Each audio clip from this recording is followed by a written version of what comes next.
자, 그러면 대한민국 텍스셀럽 안수남 세무사님의 강의를 큰 박수로 청해 주시기 바랍니다. 네, 반갑습니다.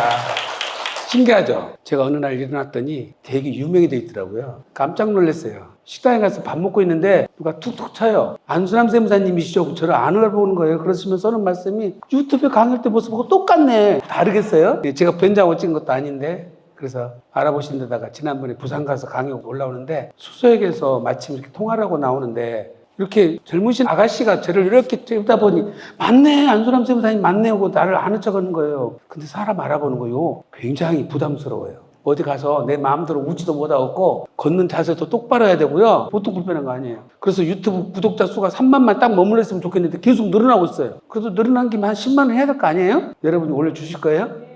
박수 한번 치고 시작하겠습니다. 네.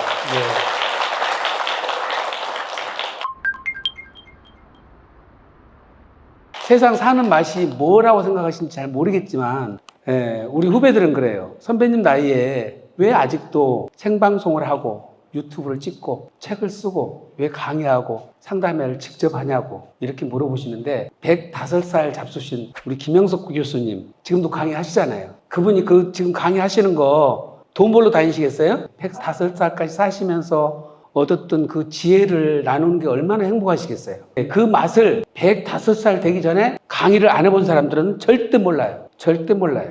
제 나이에 생방송하고 강의하고 유튜브 찍고 이런 재미를 내 나이에 직접 활동하지 않은 사람들은 절대 몰라요. 골프 치고 술 먹고 놀러 다니고 그게 더 행복할 것 같아요? 절대 저는 안 부럽거든요. 왜? 저를 필요로 하는 분들이 너무 많다는 거. 또 한 가지는 모르겠어요. 우리 세무사님들이 모든 걸 다 잘 알았으면 좋겠는데 만물박사 될 수는 없잖아요. 저는 어떻게 보면은 사업소득세 관련 쪽은 저는 아무것도 몰라요. 부가, 소득, 법인 쪽은 잘 몰라요. 저는 제가 아는 분야는 양도, 상속, 증여 좀 알아요. 제가 오늘 점심 때 우리 같이 이렇게 임원들하고 식사하면서 그 얘기를 했어요.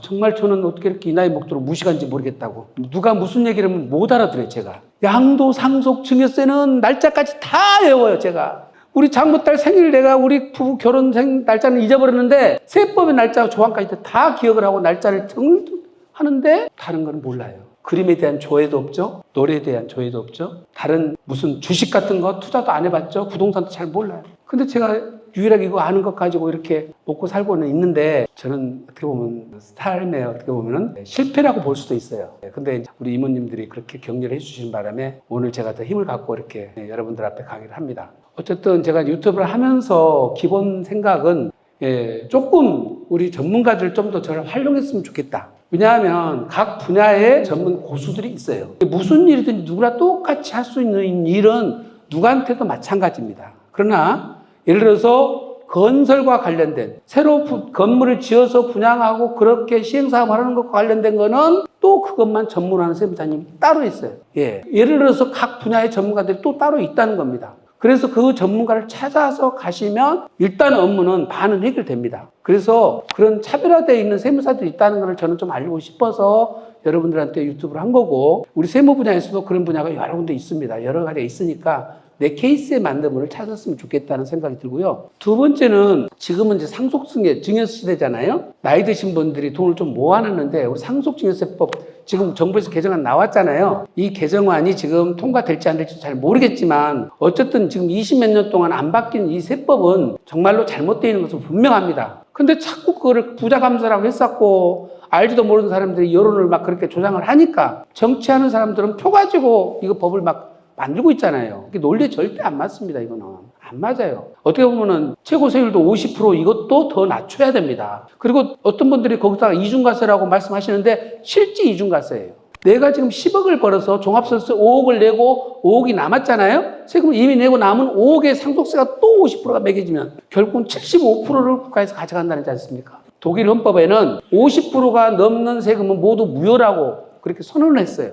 근데 우리나라는 75%까지 세금을 가져간다는 겁니다, 이거는. 그래서 우리 세제가 너무 가혹하게 되어 있다. 이거는 변경이 필요한 부분이고요. 이거는 조금 더 논의를 해서 12월 달에 확정은 되겠지만 우리가 상속세가 어떻게 바뀌냐는 것은 우리한테는 사실은 논의입니다. 근데 또 어떤 양반들 이런 얘기를 해요. 서글픈 얘기지만 지금 아버지가 병원에 누워 계시는데 원래 생명 연장하는 그런 치료를 안 하기로 했대요. 그런데 자식이 5남매라는 거예요. 아버지가 올해 돌아가신 것하고 내년 돌아가신 것하고 세금 차이만 10억 난다는 거예요. 어떻게 해요? 아버지 올해 돌아가시게 할 수 없다는 거예요. 아니 지가 효자라서 그러면 모르겠는데 아버지는 고통받고 있는데 내년까지 살아계시다는 거잖아요 지금. 이걸 소급 적용해주는 방법을 찾아달라는데 왜 법에서 그렇게 말만 해놓고 이제 자식들은 갈등 느끼잖아요. 다른 자식은 아버지 고통스러운데 그냥 놔드리자고, 어떤 자식은 야 10억이 누구 애 이름이냐고 그랬었고. 여러분 생각에는 어떻게 생각하세요? 살려야 산다고요? 정말 세금이 이래서 되겠어요? 상속세와 증여세는 그냥 세금이 아니에요. 감정이 있는 세금입니다. 감정이 있는 세금이에요. 가치가 있는 세금이에요. 그냥 돈으로 환산하시면 안 됩니다. 증여세는 그냥 증여세 세금이 아니라고요. 가정의 평화를 지켜주는 비용이에요. 기본적인 철학을 이렇게 갖고 접근을 하셔야지 이걸 세금으로 보시면 안 돼요. 돈을 지금 주는 부분에 대해서 자, 내가 지금 이걸 조율을 하려고 그러는데 그러면 여기에 큰애하고 둘째하고 생각들이 다 달라가지고 완벽하게 못 맞출 것 같다. 나 모르겠다. 나 죽고 난다. 그렇게 알아서 해.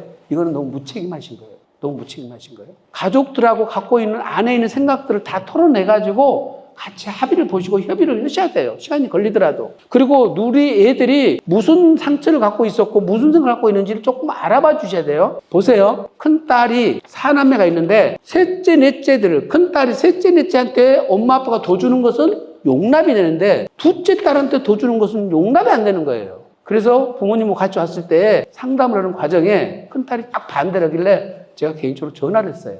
아니 왜 밑에 동생한테 그렇게 반대를 하세요? 그랬더니 엄마 아빠한테는 얘기를 못 했대요. 둘째 딸이 더 똑똑했나 봐요. 더 잘생겼고 공부도 잘하고. 그러니까 어떻게 됐어? 한 몸에 사랑받던 자기 사랑이 둘째 동생한테 다 내려갔잖아요. 그러니까 어렸을 때부터 어떤 느낌이 들었겠어요? 지금 둘째 딸 중에 순구하시는 분이 계시네 벌써. 큰 딸 중에. 둘째 딸이 되게 미웠을 거 아니에요. 이것 때문에 내가 내 사랑 다 뺏겼으니까. 근데 막바지 와서 어머니 아버지가 재산까지 얘한테 더 준다는 거예요. 용납이 되겠어요? 안 되겠어요? 안 된다니까. 지금 벌써 안 된다고 그러잖아요. 저 큰 딸이요. 안 된다니까. 이게 세금이라고, 이게 상속세라고, 증여세라고요. 안 된다니까, 그거는. 이 감정이 해결돼야 그 다음에 이거 해결되는 것이지, 그걸 재산 나눠갖고 그냥 줘봐요. 똑같이 줬다고 해봐. 안 된다고, 이거는. 그래서 상속세와 증여세는 감정이 있는 세금이라는 것을 꼭 염두에 두셔야 됩니다. 그래서 아버지 혼자 돈 벌었는데 아버지 거다? 그거는 아버지의 독선이세요. 그걸 뒷바라지는 어머님이 계시고, 그때 가정에서 엄마한테 행복을 줬던 자녀가 없었다면 아버지 힘이 어디서 나왔겠냐고. 그럼 아버지 혼자 벌었다고요? 같이 본 거잖아요. 공동재산이라고요. 그래서 그 돈을 번 이유가 뭡니까? 우리 새끼들 조금 더 고생 덜 하려고 돈 벌었잖아요. 근데 돈 벌어놓고 그 다음에 싸우게 만들고 불안해 만들고 갈등 만들고 그러면 그 돈이 무슨 의미가 있어요? 의미가 없잖아요. 그래서 세금보다 더 중요한 건 가족과 화목하고 자녀 간의 우애다. 형제 간의 우애라는 것을 꼭 염두에 두시고 접근했으면 좋겠어요. 세금의 메커니즘을 서로 이해를 하셔야지 우리가 절세풀이를 짤 수가 있어서 이거를 했습니다. 사기를 벗겠습니다. 자, 보시면 과세 체계를 한번 볼까요? 과세 체계. 양도소득세는 어떻게 과세해요? 인별과세다. 인별. 그리고 비과세라는 게 있고 주택에 대해서는 중과세도 있고 그 다음에 물건별로 과세하는데 동일 연도만 통산한다. 여기서 나오는 원리가 여러 가지가 있는데 자, 우선 상식적으로 한번 볼까요? 똑같은 부동산인데 똑같은 부동산을 치고 오래 갖고 있는 것이 세금이 더 많이 나올까요? 보유기간이 짧은 것이 세금이 더 많이 나올까요? 안수남의 구독자들 아니에요? 이거 기본부터 다시 해놔야 되겠는데? 그래도 계속 이렇게 고집을 피우는 집안이 있어. 지금 내가 뭔 얘기를 했더니 이게 내 말이 안 맞구나 이렇게 좀 느껴야 되는데 계속 짧은 것이 세금부터 나온다고 그러잖아. 이제 저런 집안은 뼈대가 있는 집안이라 그래요. 뼈대가 있어서 좋기는 좋아. 세금이라는 것은 어때요? 양도세는 소득이 많아야 세금이 많겠어요? 소득이 작아야 세금이 많겠어요? 그건 쉽죠? 대답하기가. 지금 양도가격은 똑같아요. 취득가격이 낮으면 소득이 많아지겠죠? 취득가격이 높으면 양도차익이 적겠죠? 그렇죠? 그러면 최근에 산 것이 취득가격이 높아요? 옛날에 산 것이 취득가격이 높아요? 옛날에 산 것이 취득가격이 높다고요? 차익이 많다. 그거는 차익이 많다는 거지. 그래서 옛날에 산 것이 취득가가 낮아서 차익이 많다는 거예요. 그래서 세금이 많아지는 거예요. 최근에 산 사람은 차익이 적어서 양도세가 적다는 거예요. 근데 여러분들은 여기에 여러 가지 혼란이 있어. 자, 주택에서 20년 동안 갖고 있으면서 10억 미만인데 주택에서 살고 있는 주택에서 세금이 더 적게 나오겠어요? 그냥 안 산 집에서 세금이 더 많이 나오겠어요? 지금 뭔 근거는 없어. 느낌이 그렇죠? 그렇죠. 20년 동안 사는 사람하고 안 산 사람하고 세금 차이 있으면 안 되겠죠? 그럴 것 같죠? 예, 12억 이하짜리에서는 아무 상관이 없어. 사나 안 사나 아무 영향이 없어. 그러니까 봐. 지금 여러분들은 내 유튜브를 그렇게 열심히 영청했다는데도 아주 기본적인 소양에서부터 안 갖춰져 있는 거예요. 그런데 하물며 여러분들이 여기서 강의 좀 들어가지고 내 스스로가 판단하면 정확하다, 안 하다? 안 하다. 안 하다. 그래서 세법이라는 것은 굉장히 난해한데 양도소득세라는 것은 자 보세요. 양도가액 요만큼이면 취득가를 요만큼 빼주고 양도 차익에 대해서 세금을 매기는데 어쩐다고요? 이게 비과세 될 수도 있고요. 중과세 될 수도 있고요. 예, 그 다음에 뭐라고 세율이 어떻게 돼요? 6%에서 45% 나올 수도 있고요. 70%짜리 될 수도 있고 60%짜리 50%짜리 될 수도 있고 40%짜리 될 수도 있고 플러스 20% 될 수도 있고 플러스 30% 될 수도 있고 플러스 10%도 될 수도 있어요. 요게 양도소득세예요. 요게 양도소득세예요. 이렇게 복잡하게 돼 있어요. 아주 간단한 것처럼 보이지만 재개발 재건축을 하는데 여기서 관처 하나 관리처분계획 인가가 떨어지면 자 여기서 관리처분 인가가 떨어졌어요. 근데 내가 파는 금액은 자 여기서 파나 요만큼의 파는 금액은 취득가는 요놈이고 양도가액은 요만큼이니까 양도 차익은 똑같아요. 근데 여기서 양도하는 것하고 여기서 양도하는 것하고 양도소득세는 엄청나게 차이가 생겨버려요. 왜? 관리처분계획 인가 떨어지기 전까지는 여기까지는 부동산인데 관리처분계획 인가가 떨어지는 순간 입주권으로 바뀌어. 권리로 바뀌어. 그럼 뭐라고요? 요거는 부동산을 취득할 수 있는 권리로 바뀌어. 무슨 차이가 있단 말이오? 부동산은 장기보유 특공제가 되는데 권리는 안 돼버려. 세금에 수억 차이가 나버려. 여러분들은 그냥 팔아본다니까. 확인도 않고 팔아. 미쳐본다니까. 자, 미쳐버려. 근데 여기서 딱 보세요. 근데 자, 여기서 또 중공이 떨어졌어. 중공이 떨어졌으면 그때 중공 떨어지는 순간부터 부동산은 다시 바뀌어. 입주 전에 파는 것하고 입주 후에 파는 것하고 세금이 수억 차이. 왜? 입주 전에 팔면 권리를 파는 거고 입주라고 팔면 부동산을 파는 거예요. 이렇게 변환이 되고 있단 말이죠. 바뀌고 있다는 거지. 그러면 세제가 달라져. 자, 상속증여세는 대신 아주 간단해. 요게 상속가액이에요. 요게 상속가액. 예를 들어서 부동산을 요만큼 하는데 여기서 내가 돌아가셨어요. 그러면 이 상속가액이 30억짜리다. 그러면 평가액이 30억. 세율도 딱 한 가지야. 10억 미만은 얼마? 최대 30억 이하는 얼마? 세율도 딱 한 가지라니까. 딱 평가 문제만 남아있어. 평가 문제만. 양도소득세는 차익에 대한 세액 계산이지만 증여세와 상속세는 총액에 대해서 과세가 이루어지는 거예요. 증여한 금액 전체, 상속에 대한 전체 금액이 되는 거예요. 그런데 상속세는 우리 세법상 돌아가신 분이 남긴 전체 재산에다가 세금을 매깁니다. 유산세책이라고 그래요. 유산세책. 그 대신 증여세는 나눠준 거, 각각 나눠준 세금 요 금액에다가 매기는 거예요. 아버지가 100억이 남겨졌는데 여기에 25억씩 이렇게 남겨줬다면 아버지가 남긴 세금을 매길 때는 100억에 대해서 매기는데 세율을 적용해. 그리고 어떻게 돼? 50%가 적용되죠. 그런데 받은 걸 기준, 증여세는 유산 취득세라고 그래서 받은 걸 기준으로 매긴다. 그런데 이렇게 보세요. 엄마는 요만큼 갖고 아버지는 요만큼 갖고 있어. 이렇게 불균형적으로 갖고 있으면 죽을 때 순서를 잘 지켜야 돼. 여기가 아버지요. 여기가 어머니고. 누가 먼저 돌아가셔야 될까? 아버지가 먼저 죽는 걸로 우리는 동의를 했어요. 아버지가 먼저 죽어줘야 돼. 바뀌어버리면 왜 문제가 생겨요? 배우자 공제가 안 돼버려요. 어떤 분은 또 이 얘기를 했더니 아이고 세무사님 별일도 다 걱정을 해. 장가 한 번 더 가면 된대. 아이고 장가 한 번 더 가보시오. 어떤 일이 벌어지는가? 어떤 일이 벌어져요? 그 새로 만난 사모님께서 어떤 목적으로 시집을 왔을까? 눈 다 보이죠? 우리 속 보이죠? 자기만 몰라. 배우자 공제 더 받으려고 재혼한다는 거예요. 지금 환장하게. 집안 다 망가져버려요. 그래서 이렇게 아버지가 먼저 돌아가셔야지 배우자 공제를 받기 때문에 이렇다는 거예요. 순서를 지켜야 되는데. 자, 보세요. 상속세의 가장 큰 단점은 뭐냐면 분명히 내가 죽기는 죽잖아요. 언제까지 죽는데 언제 죽을지 모르는 거예요. 이게 미쳐본다니까. 죽는 날짜를 정확히 알면 거기에 맞춰서 우리가 모두 맞추면 되잖아요. 자, 우리가 추정상속재산이라는 게 있잖아. 추정상속재산은 어떻게 해? 죽은 날로부터 1년 이내에 2억 이상, 2년 이내에 5억 이상을 돈을 뺐으면 그거 사용처를 입증하라 이거거든. 그죠? 보세요. 여기서 내가 죽었어. 여기서 죽을 때하고 여기서 죽을 때하고 무슨 차이가 있냐면은 내가 증여를 요때 해놨어. 증여를 여기서 해놨는데 하고 증여하고 나서 3년 안에 돌아가셔 버리면 요 증여한 것이 합산돼 버려. 여기 증여한 것은 사위한테 써, 사위. 근데 사위는 5년만 지나가면 되는데 요렇게 이때는 7년 만에 돌아가셨어. 그럼 7년 만에 돌아가시면 사위 거는 합산이 안 돼. 여기서는 합산돼 버려. 3년 만에 합산돼 버리죠. 증여를 일단 했다. 그러면 자녀 거를 여기서 했어. 자녀 자녀를 여기서 해놨는데 6년 만에 돌아가시네. 자녀는 6년 전에 자녀를 해놨는데 여기서 6년 만에 돌아가셨어. 그러면 어떻게 돼? 자녀는 10년 이상 사셔야 되잖아. 여기서 돌아가시니까 앞에 준 것이 도라미 앞에 탑을 돼버렸죠. 그렇죠?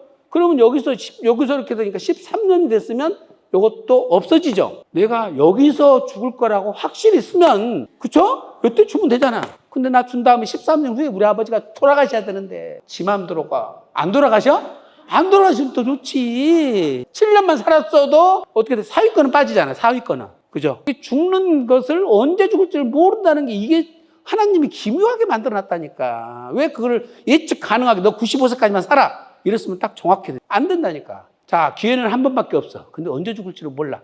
그러니 우리가 플랜을 짤 수가 없잖아. 짤 수가 없어서 바로 뭐라고? 사전 증여를 해야 된단 말이야. 사전 증여는 어떻게? 내가 증여 시기를 다 선택할 수가 있죠. 선택을 할 수가 있어. 그리고 10년 단위로 합산이 되니까, 자, 10년 단위로 합산됐어요. 10년 단위로 합산된다는 뜻은 10년 동안 증여한 것을 전부 합해서 공제가 이루어지고 세율 적용이 이루어지는 거예요. 그래서 10년 지나면 다시 리셋된다는 거잖아요. 그렇죠? 그래서 내 나이가 지금 50대다 그러면 나는 증여를 4번 할 생각을 하시고 계획을 세우면 돼. 60대다 그러면 3번, 70대다 그러면 2번밖에 안 남았어. 80대다 그러면 한 번 하시고 한 번은 상속으로 가야 돼.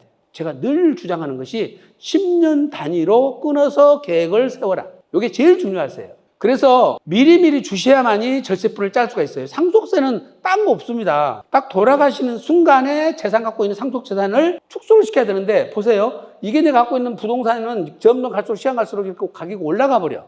근데 여기서 증여를 했어요. 그 다음에 여기서 증여하고 상속이 됐다면은 자, 여기서 증여를 했더라면 요 금액으로 증여가 끝났을 텐데 여기까지 오버르니까 상속재산가액이 3배로 올라가 버리잖아요. 아까 얘기가 여기서 증여를 했는데 증여하고 난 다음에 6년 만에 7년 만에 돌아가시는 바람에 상속재산에 합산이 됐다 하더라도 이때 합산될 때는 이때 증여한 금액이 합산되는 거예요. 즉 요게 10억으로 평가됐는데 돌아가실 때는 17억으로 가격이 올랐다 하더라도 17억으로 평가되는 것이 아니라 얼마에 평가돼? 10억으로 평가되는 거예요. 그래서 증여를 한 것은 합산이 다시 된다 하더라도 실익은 있다. 실익은 있죠. 그 다음에 여기서 임대로 나온 것은 수증자가 다 취하는 거니까 그런 절세플랜을 짤 수가 있다는 거예요. 그래서 지금 보시면 알겠지만 상속과 증여세를 비교해보면 세율은 똑같아요. 세율은 똑같은데 제일 중요한 거는 상속은 유일하게 한 번밖에 없다. 시기를 모른다. 증여는 내가 하고 싶을 때 한다. 10번도 하고 20번도 하고 100번도 할 수 있다. 대신 세금 차이는 아까 어땠다고? 상속세는 남긴 재산, 유산에 대해서 부과하는 데 반해서 증여세는 수증받은 재산에다 세금을 부과하니까 분산 증여를 하게 되면 세금이 줄어드는 거죠. 세금이 줄어들어요. 그래서 증여를 나누어서 증여를 해야 되는데 제일 문제가 뭐냐면 여러분들 문제가 뭐냐면 내가 사남매다. 그러면 부동산을 똑같은 것을 4개를 사나 써야 돼. 그렇죠? 근데 하나는 온밸리, 하나는 압구정 현대, 하나는 또 우리가 저기 개포 1단지가 뭘로 바뀌었어요? 요즘에는 아파트 이름도 못 찾겠어. 못 외우겠어. 그렇게 어렵게 만든 이유가 뭐라요? 뭐 때문에 그런데요?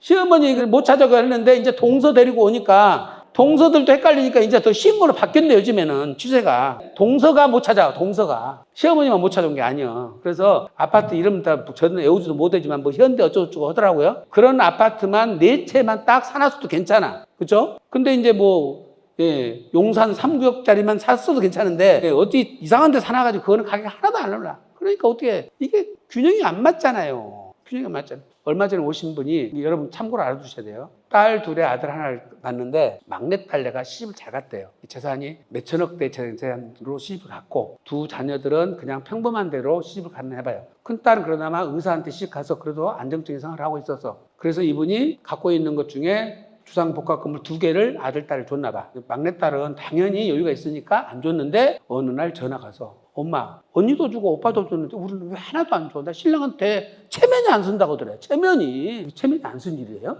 갖고 있어도 남자가 이상한가 봐. 처갓집에서 뭘 좀 갖고 오기로 말았나 봐요. 너희 집에 하나도 안 주냐? 이렇게 물어본다는 거예요. 나 같으면 우리 사이 그런 사이 같으면 나는 내가 진짜 혼내주고 싶을 것 같은데 아무리 재산이 많아도 처갓집 재산에 관심이 있다. 관심 없으신 분 계세요 혹시? 있어요?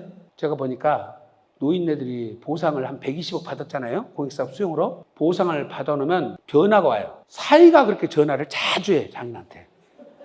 건강하시냐고. 잘 잡수시냐고. 잠도 잘 주무시냐고. 그래갖고 이 양반이 나한테 와고시하고 하소는 나 우리 저 사위 때문에, 세처 사위 때문에 죽었다는 거예요. 왜 그랬더니 아침마다 전화를 한다는 거예요. 그 전화를 받을 때 느낌이 아버지 언제 돌아가실 거예요? 이렇게 묻는 것 같다는 거예요. 전화 함부로 하지 마세요. 보상금액 이렇게 많이 받아놓고 싶고 그러면 자식들이 전화 함부로 하시면 안 돼요. 이상하게 느껴지니까. 평상시에 잘하시고 그때는 전화 딱 끊어. 그러시고 알아서 처분하시라고 그러고.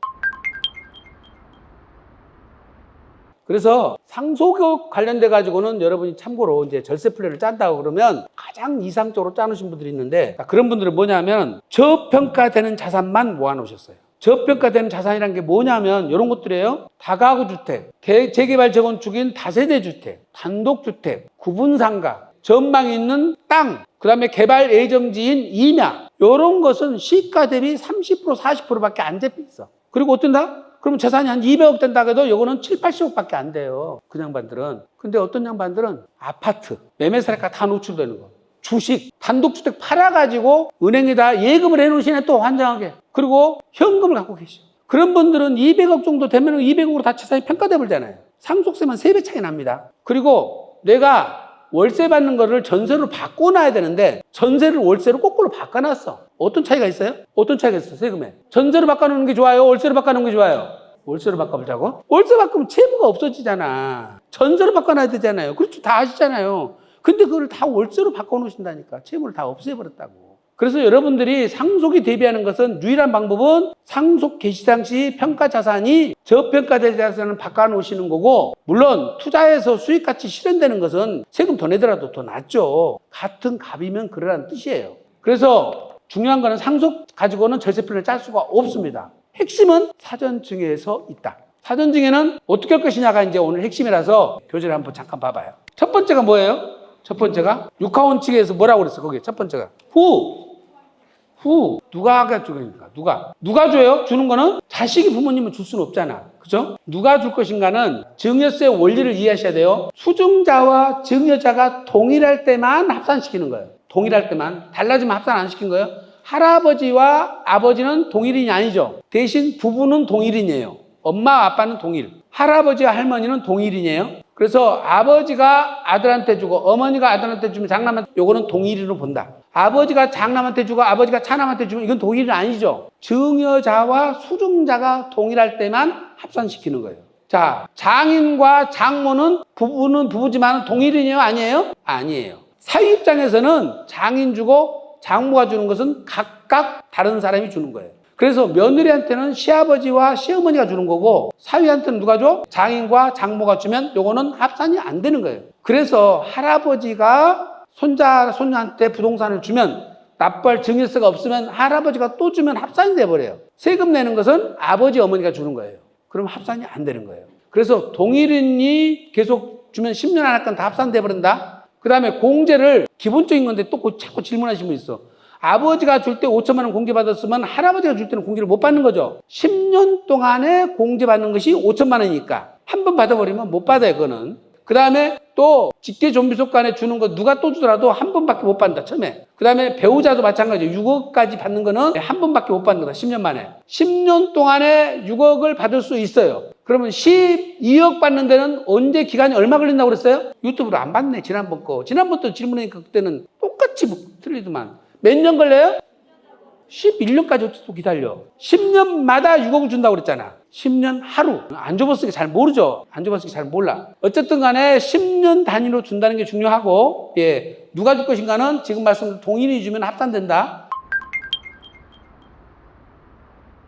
언제 줄 것인가? 이게 제일 중요해요. 제일 중요해요. 언제 주라고요? 무조건 빨리. 무조건 빨리. 계속 기다리다가 죽기 직전에 주면 큰일이에요. 그렇죠?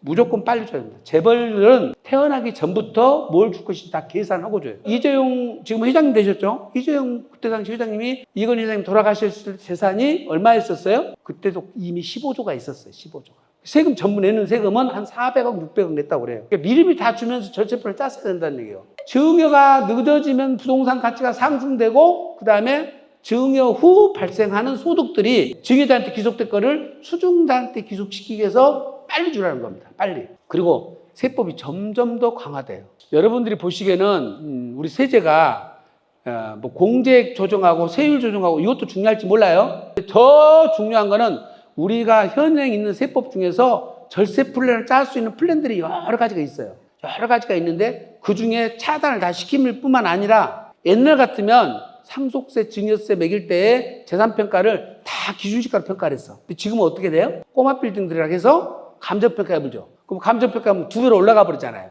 결과적으로 과표가 2배 올라갔다는 것은 세금이 4배 올라가는 거예요. 엄청나게 올라가는 거예요, 이게. 그래서 늦어지면은 세제가 점점 강화되고 상속증여세를 더 세금을 압박을 하기 때문에 늦으면 늦을수록 유리한 게 하나도 없어요. 네. 누구한테 줄 것이냐가 중요해요. 누구한테 줄 것이냐가. 중요한 가족 중에서 자, 배우자한테 주는 방법, 자녀들한테 주는 방법, 자녀의 배우자한테 주는 방법, 그다음에 손자녀한테 주는 방법. 뭐 이제 멀리는 못 가죠. 이 정도잖아요. 자, 가장 핵심은 뭐냐면 증여를 한 다음에 두 가지를 주의해야 됩니다. 상속이 개시됐을 때 합산 기간이 달라요. 상속인들은 10년 동안 합산하고 10년 거를, 상속인 이외자는 5년 거예요. 그러니까 아버지 연세가 60일 때 70일 때 건강할 때는 안 따져도 돼. 92세야. 92세가 아버지가 잘 살아야 3년에서 7년 사이죠. 10년은 못 살잖아요. 그렇죠? 그러면 누구를 줘야 돼? 여기다 줘봐야 여기는 다 10년짜리, 10년짜리 하니까 여기는 5년짜리예요. 그럼 누구한테 줘야 돼? 며느리, 사위, 손자녀한테 줘야 돼. 70세 때는 다 줘도 상관없어. 그러니까 이게 언제 주냐에 따라서 내가 기대 수명이 얼마 남았냐를 갖고 따지셔야 돼. 그래서 여유 있게 주시라는 거예요. 많이 주려면. 또 한 가지는 증여를 받고 증여를 해준 다음에 이 부동산을 언제 팔 것이냐가 문제예요. 지금은 이월과세 기간이 몇 년이라고 그래요? 지금 10년으로 바뀌었죠. 5년 했다가 지금 10년으로 바뀌었어. 이월과세라는 뜻이 뭐예요? 지금 팔았을 때의 취득가를 지금 증여받은 금액으로 취득가를 잡으면 양도세가 얼마 안 나오죠. 근데 10년 안에 팔면은 증여자의 당초 취득가로 가버려. 절세효과 하나도 없죠. 그 말이에요. 그래서 이월과세 적용 대상이 되면 빨리 팔 수. 10년 안에 팔 거는 이월과세 적용 대상자 팔면 안 돼. 이월과세 적용 대상자가 배우자. 이거는 이월과세 적용 대상자예요. 자녀도 적용 대상자예요. 직계 존비속이니까 손자녀도 배우자, 자녀 배우자만 아니에요. 손자녀도 저도 이월과세 대상이니까. 사위 며느리를 통해서 증여했다가 매각을 할 때 절세 플랜이 나옵니다. 근데 부모님 입장에서는 신기하게 며느리하고 사위를 안 주려거든만. 근데 왜 안 주세요? 허는 짓거리가 미워? 허는 짓거리가 미우면 주기도 싫기는. 어떻게 해야 돼? 이쁜 놈도 있잖아요, 그 중에. 그러니까 두 사위가 있는데 하나 주고 하나 안 주면 이건 쌈나요? 안 주려면 다 안 주고 주려면 다 줘야 돼. 제가 하는 방법은 사위한테 주긴 주되, 며느리한테 주긴 주되, 통장을 만들어서 그따 입금시키고 그 통장을 달라해야 돼. 그랬더니 어떤 양반들은 아이고 요즘 애들이 통장 만들어 주는 순간에 아버지한테 주고 분실신고 내고 다시 만들어 본다네 또. 참나 정말 믿을 놈 하나도 없어. 그러니까 못 주제. 그래서 지금 바로 팔 거라면은 이월과세를 생각해서 줘야 된다. 여기서 어떻게 하냐에 따라 절세 플랜이 여기서 다 나오는 상속세 절세 플랜, 양도세 절세 플랜이 나옵니다. 그래서 지금 내가 부동산을 막 팔려고 할 때 자녀들한테 사전 증여하는 거는 배우자나 자녀들한테 사전 증여하는 거는 절세 효과가 안 나온다. 누구한테 해라? 사위나 며느리한테 해서 팔아야 절세 효과가 나옵니다. 요거는 세무사님들한테, 전문적인 세무사님들한테 상담 받아서 매각 직전에 계약서 쓰기 전에 상담을 하셔야 돼요. 상담을 하셔서 여기서 절세 플랜이 나오니까 활용을 하시라는 겁니다. 그 다음에 제가 보니까 아들, 딸이 제일 절세 측면에서는 써먹을 데가 없어. 그렇잖아요. 아까 배우자는 증여할 때 6억까지라도 줄 수가 있으니까 증여세 확 내려가죠. 그렇죠? 근데 아들, 딸은 상속 합산 기간도 10년이지. 2월과세도 되지. 공제도 기껏 해봐야 5천만 원밖에 안 가지. 장가나 가야 1억 더 줄 수가 있는데 장가도 안 가. 시집장가도 안 가.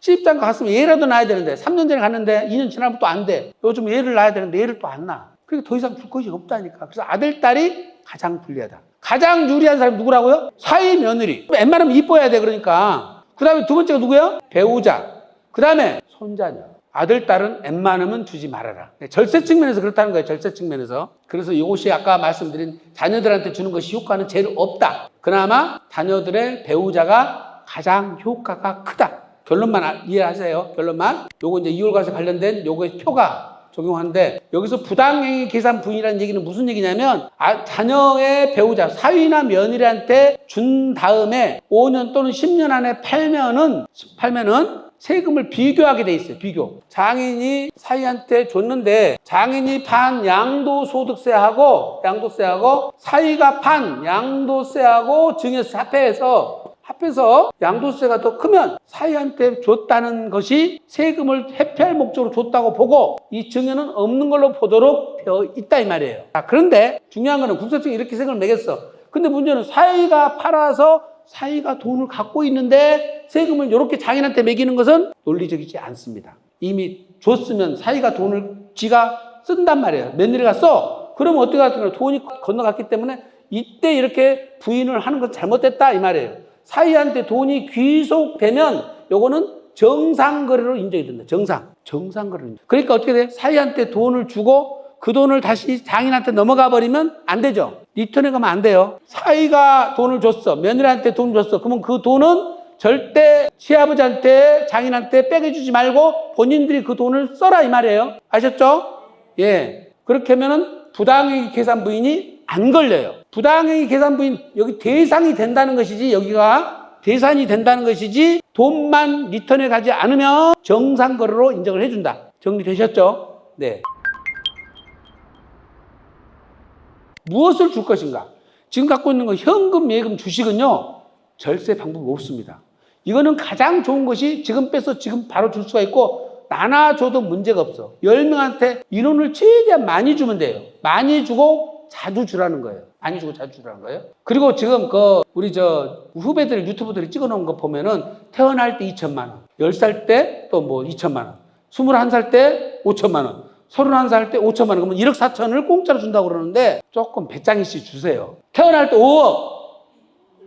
너무 돈이 많은가? 내 재산의 10분의 1을 주세요. 어떻게 30억 있으면 3억을 주라는 거예요. 100억 있으면 10억을 주라는 겁니다. 왜? 내 재산을 지금 없애야 됩니다. 아버지 갖고 있는 재산이 이렇게 많으면 이렇게 계속 올라가잖아요? 근데 지금 여기서 자녀들한테 미리서 이렇게 증여를 하게 되면 자녀들 재산이 이렇게 늘어나잖아요. 그러면 아버지 재산은 이렇게 줄어들죠. 따라서. 어떻게 하는 거예요? 자녀 재산이 늘어나고 아버지 재산을 줄여서 아버지의 상속세를 줄이는 것이 핵심이잖아요. 그래서 10분의 1씩 주고 50% 낼 세금을 20%나 30% 내고 절반 정도 내고 주는 것은 기꺼이 받아들여야 돼요. 한 푼도 안 내고 하는 방법보다는 10%, 20% 내고 재산이 내려가는 것이 훨씬 더 빨리 내려가요. 그래서 지금 물론 30대, 40대인 분들한테 하는 얘기가 아닙니다. 60대부터 하실 때는 내 재산의 10분의 1씩 내려버릴 생각을 하시면 지금 세금을 20% 정도, 30% 세금 내더라도 실효세율은 25% 정도 되거든요. 그러면 50%에 딱 반이에요. 반 정도 내면서 내려버리는 것은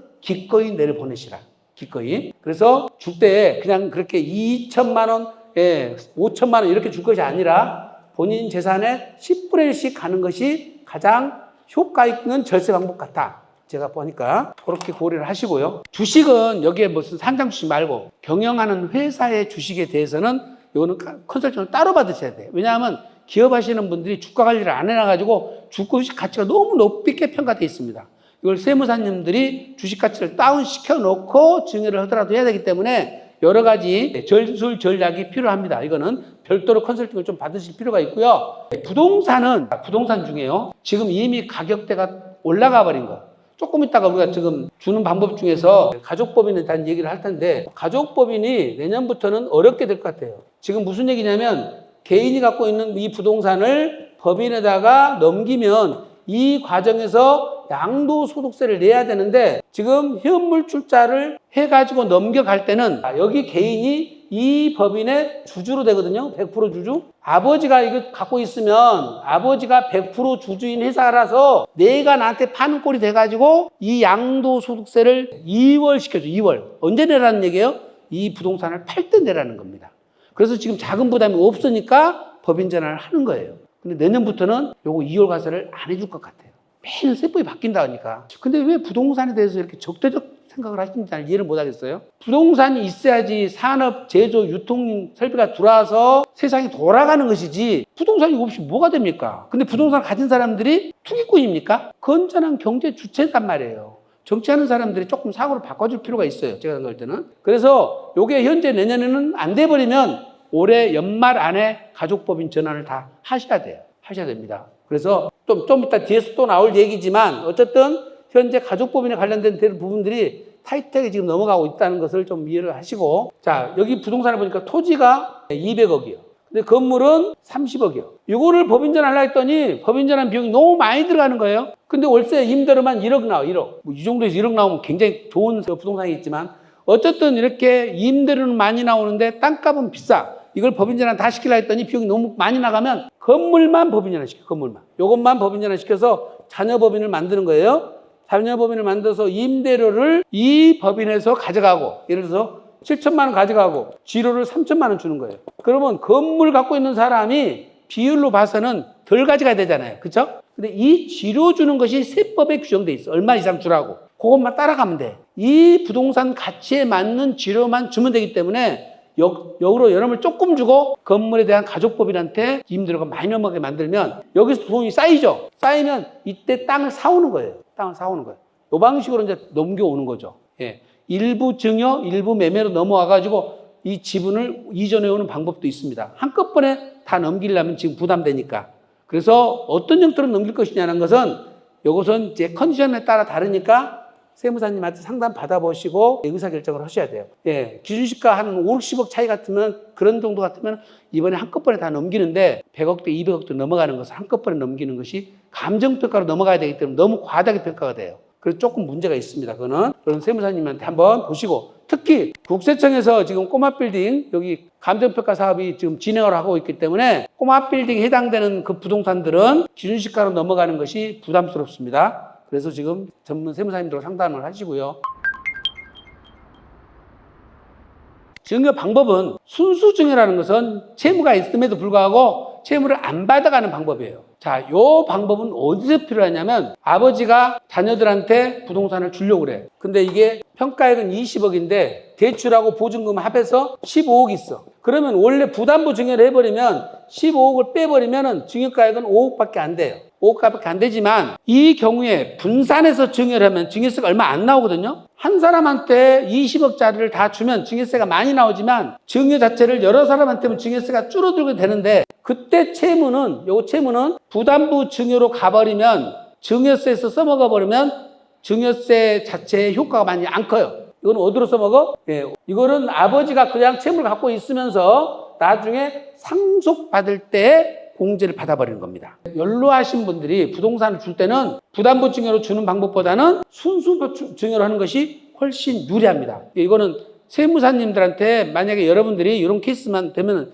연세가 많으신 분들 있어요. 연세가 많으신 분들. 그래서 채무를 남겨놓고 주는 것이 나은지, 채무까지 한꺼번에 주는 것이 나은지, 지금 당장 증여세를 줄이는 데만 목적으로 하면은 부담부 증여가 유리하겠죠. 그런데 나중에 상속세를 생각하면 아버지 재산이 100억 있어, 외에도. 그러면 세금은 50%예요. 그런데 여기서는 이 15억 가봐야 세금을 2억밖에 안 줄여줘. 근데 여기서는 50% 줄이니까 어떻게 돼요? 10억 있으면, 15억 채무가 있으면 7억 5천이 줄어들죠. 그렇죠? 상속세 세율이 더 높기 때문에 그렇습니다. 그래서 무조건 부담부 증여로 가는 것이 아니라 순수 증여가 더 유리한 경우가 있고요. 두 번째는 자녀가 연봉이 한 3천, 5천밖에 안 돼. 채무를 10억을 같이 넘겨놓으면 평생 빚 갖다 끝나버려요. 자녀들이. 그럴 거 아니에요. 그리고 아버지가 무슨 주기는 줬는데 나보고 삥 이자 내라고 그러고 그러면 스트레스 받을 거 아니에요. 자녀들의 경제적 능력도 감안하셔서 부담부 증여를 해주셔야 맞습니다. 대신 그러니까 이제 한 5년쯤 지나니까 아버지가 돈을 슬그머니 갚아줬어. 아들 거. 국세청은 또 사고 하려고 있어요. 돈이 변제가 되잖아요. 어떻게 돈 나서 어떻게 갚았는지를 소명하라고 다시 연락이 와요. 국세청이 끈질겨요. 그리고 세계에서 가장 데이터 관리를 잘하고 있는 것이 대한민국 국세청이에요. 여러분들 2000년도에 세금계에서 주고받은 것들이 국세청 자료에 다 나와요. 지금도. 2000년도에 여러분 부동산 거래 사온 것들 그 계약서가 전부 다 국세청이 지금 또 보관되고 있다니까. 그 빅데이터를 갖고 있기 때문에 내가 무슨 짓을 했는지를 국세청은 알고 있다. 우리는 3개월 전에 한 것도 모르죠. 그죠? 우리 30년 전에 한 것도 다 알고 있어요. 그래서 여러분들이 하나하나를, 부담부 중에는 제일 중요한 것이 사후관리예요. 사후관리.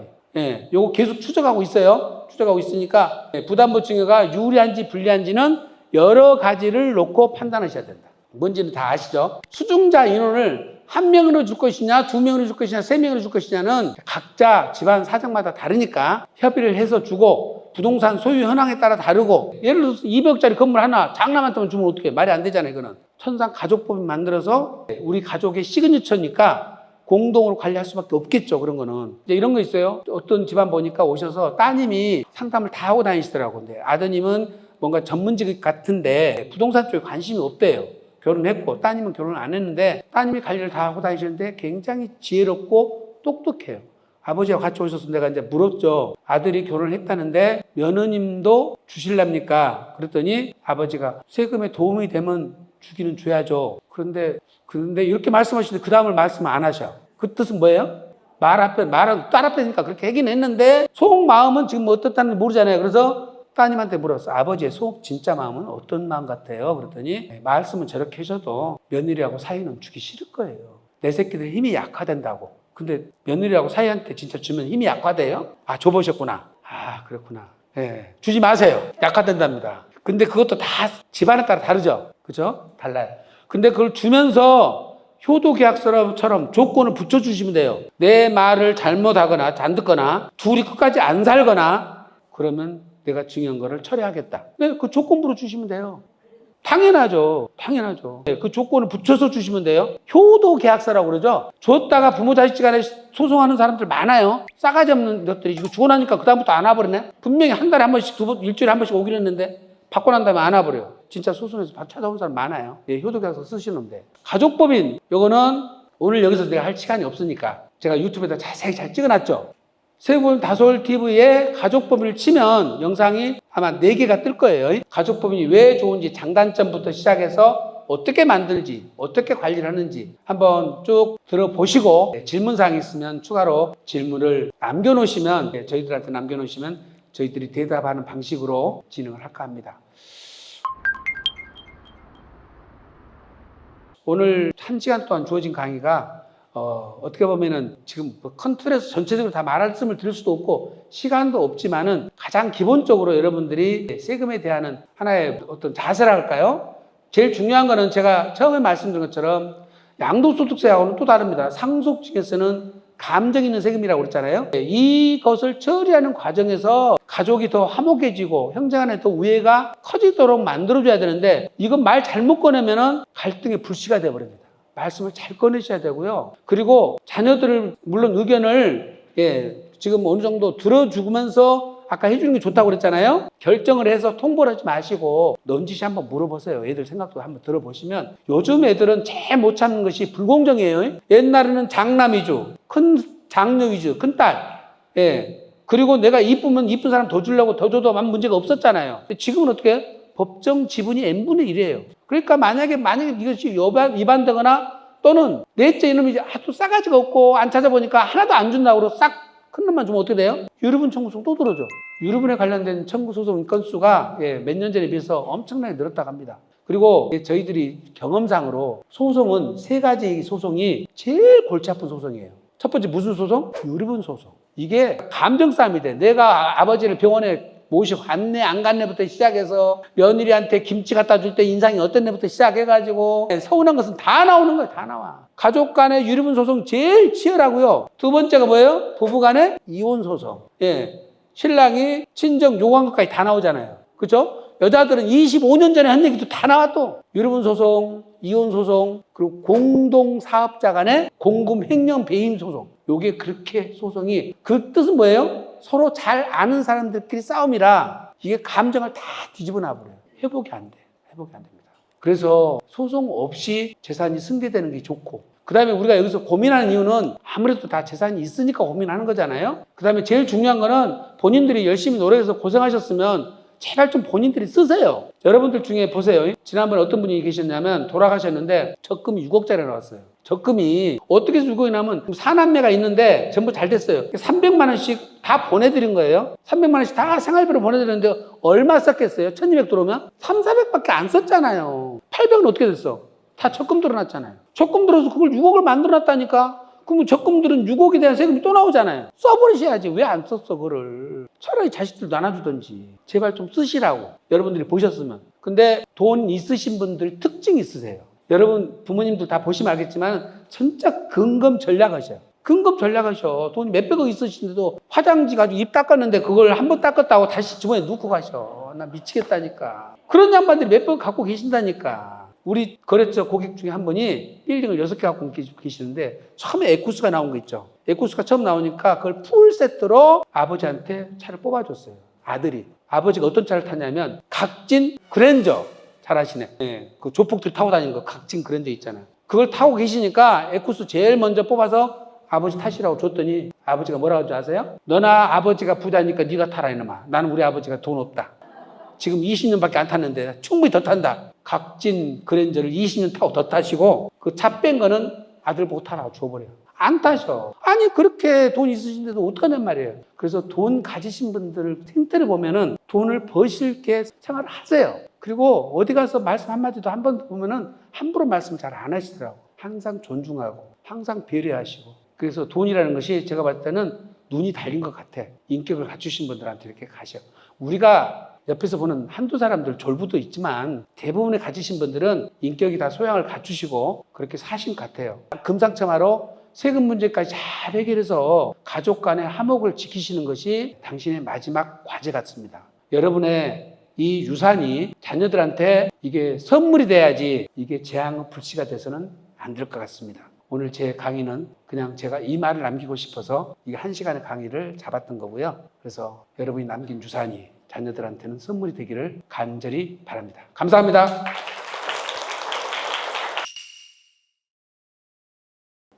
시작해도 될까요? 잘 어울려요? 박수 한번 쳐주실래요? 인사드리고 있어요.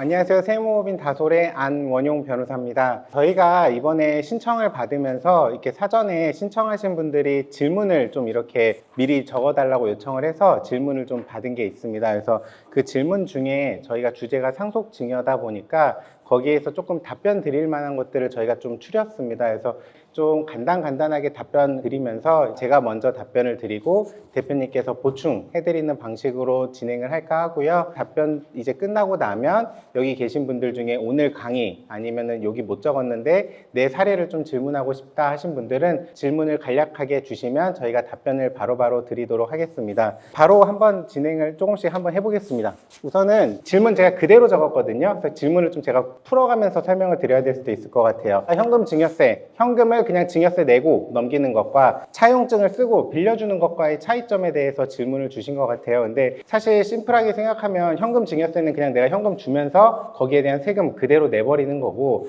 차용증은 이제 돈을 빌려주고 나서 이거는 내가 빌려준 거니까 이자 문제도 생기고 나중에 갚는 사후관리 문제도 생깁니다. 근데 저희 부모 자식 간에 제일 중요한 거는 차용증을 쓴다 하더라도 차용 자체가 사실이 인정이 안 돼 버리면 문제는 뭐가 생기냐? 빌려준 당시 증여로 봐버려요. 그러면 그때 우리 신고 안 했죠. 그러면 이제 무신고 가산세 20%에다가 납부불성시 가산세가 8%씩 붙어버리니까 한 5년 지나서 내가 빌려준 거가 인정이 안 되고 그냥 그 당시 증여한 거다라고 봐버리면 저희가 생각한 것보다 훨씬 많은 가산세를 물어야 될 수 있기 때문에 차용으로 한다면 반드시 차용증을 좀 꼼꼼히 준비하셔야 되고, 추가적으로 사후관리가 반드시 중요하기 때문에 빌려줬으면 진짜 앞으로의 상환 계획은 어떻게 할 건지, 그 상환에 대해서 현실 가능한 건지 그런 것들도 꼭 고려하셔서 현금 증여가 나을지 차용이 나을지를 고민하셔야 될 것 같습니다.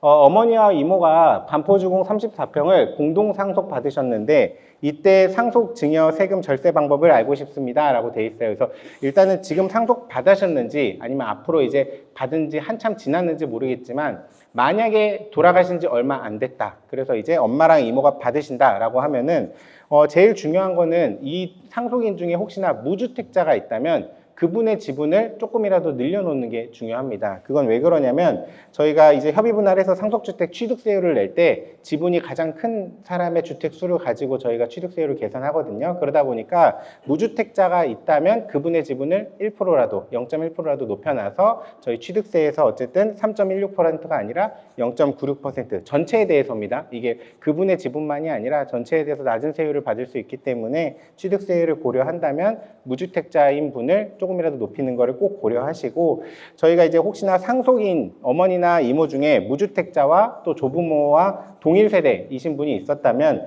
저희가 동거주택 상속공제를 활용할 수도 있으니까 그 부분에 대해서도 상속세에서 꼭 신고하실 때 고려하시고, 동거주택 상속공제가도 최대 6억까지 공제되니까 그 부분은 놓치기 아깝습니다. 꼭 챙기시고, 혹시나 이제 매각 계획 있다면은 우리가 지금 평가액을 낮추는 게 유리한지 아니면 취득가액을 지금 상속가액을 끌어올려 놓는 게 유리한지, 또 이제 어머니 돌아가신 피상속인의 다른 재산이 너무 많아서 상속세율이 50%면 일단은 낮추는 게 유리할 수도 있으니까 그런 거를 잘 고려하셔서 결정하시면 좋을 것 같고요.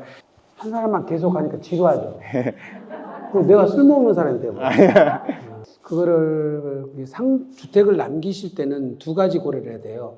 피상속 시 남기시는 주택을 우리가 특례를 받으려면 여러 채 중에서 하나만 해주거든요. 그러니까 돌아가시기 직전에 집이 한 채 있으면 상관이 없으세요. 두 채 있으시면 그 중에 하나만 해주거든요. 근데 꼭 갖고 계시는 분들 보면은 시골집을 갖고 있고 서울집을 갖고 계세요. 그럼 어느 걸 더 먼저 샀을까요? 시골집을 먼저 샀겠죠. 근데 이게 특례를 주려면 우리가 줄 때 시골집을 특례를 주는 게 좋아요? 서울집을 주는 게 좋아요? 법은 그렇게 만들었을까요? 그렇게 안 만들었을까요? 안 만들었어. 어떻게 놨어? 아주 판단하기 쉽게. 보유기간이 가장 긴 거를 특례주택으로 만들어놨어. 그러면 어떻게 해야 돼? 돌아가시기 전에 시골집을 과격하게 얘기하지 말고 헐어버리는 사람이 있다고 그러는데 헐 필요까지는 없지. 헐 필요까지는 없잖아요. 그거를 명의를 넘겨놓으셔야지. 명의를 어머니한테 넘기든지 장남한테 넘겼든지 어쨌든 그 명의를 없애면 서울집 하나 남죠. 그거를 선수의 상속으로 만드는 게 첫 번째. 두 번째, 집을 상속을 누가 받을 것이냐는 문제고 굉장히 중요한 거예요. 무주택자가 받으면 제일 좋죠. 예. 그 다음에 무주택자가 동일세대 간에 받으면 가장 유리해요. 왜? 받아서 바로 팔아도 비가 세니까. 그 대신 공동상속을 받게 되면 지분이 1%라도 많은 사람 집으로 보게 돼 있어요. 그러면 소수 지분권자는 그 지분 없는 걸로 치니까. 네. 그래서 누구를 소수 지분권자로 만들 것이냐가 중요한데 이 지분이 한 사람이 더 많으면은 그 사람 집으로 본다고 그랬잖아요. 그때 특례를 줄 때는 동일 세대는 혜택을 안 줘. 즉 아버지가 돌아가셨는데 어머니가 지분이 가장 많은 걸로 상속을 받으면 한 집에 살았으니까 혜택을 안 준다고. 그때는 어머니하고 따로 받으면 어머니를 49%, 딸을 51% 만드는 거예요. 지금 큰언니하고 작은언니라고 이모라고 받았다고 그랬잖아요. 그러면 누구 집으로 만들 것이냐는 것은 1%라도 한 사람이 더 가져가야 되니까 그걸 감안하고 만들어라 이 뜻이고요. 상속주택을 먼저 팔 때는 그건 세금이 내는 거예요. 대신 상속받을 때에 매매사라가나 감정가로 시가로 상속을 받았기 때문에 아파트 같으면 양도차익이 거의 발생하지 않아요. 상속을 받아서 바로 팔면은 세금은 거의 없다. 6개월 내에 팔면은 세금 아예 없어요. 양도세가. 왜? 양도가액이 상속 개시상시 평가액이 되니까. 그래서 집을 상속받는 것은 여러 가지를 감안해서 받아야 되기 때문에 덜렁 상속만 받으시면 안 되고 이걸 파는 것까지 다 감안해서 판단해야 되고 나중에 취득세, 종부세도 영향을 미쳐요. 예, 그놈까지 다 고려해서 판단해야 됩니다. 그래서 그런 걸 좀 참고로 하셨으면 좋겠어요. 네.